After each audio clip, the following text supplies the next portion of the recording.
Welcome back to a follow-up video regarding the Hakko FR-301 desoldering tool. And my astute viewers might see that this is actually a slightly different box than I had before. Or this packaging is actually legible to my English speaking viewers. This is the US version of the packaging because I now have the US version of the tool. And yeah, I had the Japanese version of the tool before. And you might even recall it had Japanese instructions before. Now I've got English instructions. So that's fantastic. So why and how and all that? Okay, well, I'll tell you. So the screen here is a little bit of a hint. I actually had a problem with this heating element clogging up. And I had the A5046 Japanese version, the 100-volt version. So I had bought my tool off of Amazon, and the seller was actually selling the Japanese version, although it wasn't really apparent from the listing. I actually took advantage of the very nice Amazon return policy and all that, and got it returned and accepted like really quickly. So thanks to Amazon for that. With all that extra money that I had, I went ahead and ordered the new one from some other site. It's like something called, I think, teelectronics.com. Took advantage of a pretty good deal. It included some extra tips. These tips are valued around $20 each. So it was like a total price of $308 because I was using a coupon code no tax. So that coupon code saved me tax, which was a pretty good savings. So I have a new unit here. It's actually slightly updated compared to the previous one.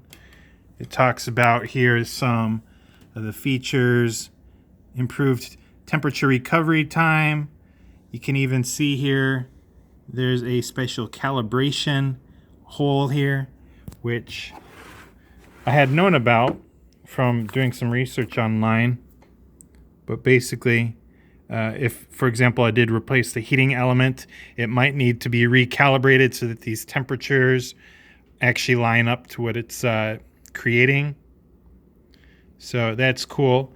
But, you know, this is nice. It's an improved version of the tool. And, you know, part of the reason that I got this was because when I was communicating with the Hakko USA sales team, they were like, well, you should get this other heating element, pointing me to the 120 volt version. And I said, well, if I get this one, the A5047 for 120 volt, is that going to work with the circuit board? And you could tell they were like really thinking about it because I knew that there were different circuit boards.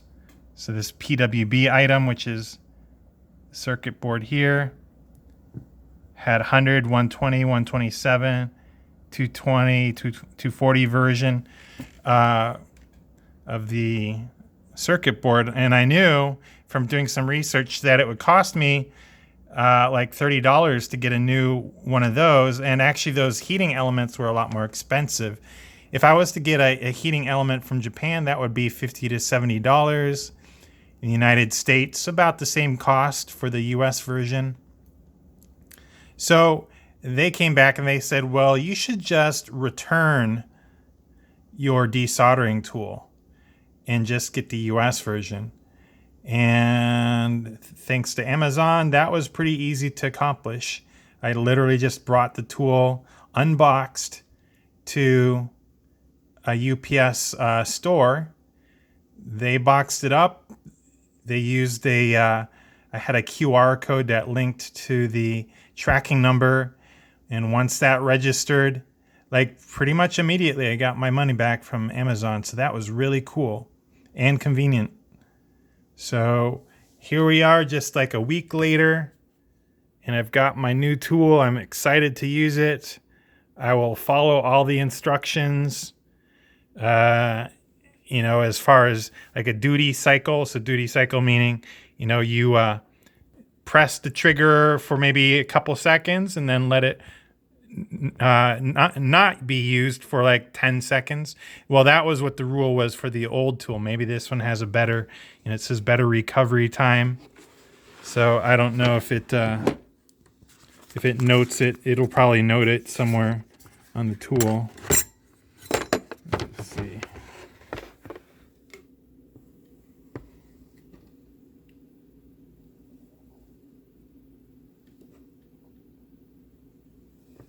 The other one had somewhere written on it.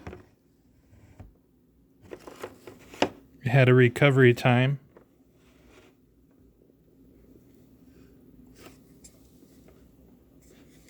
Anyway, I'll read to this manual and make sure I don't screw this one up.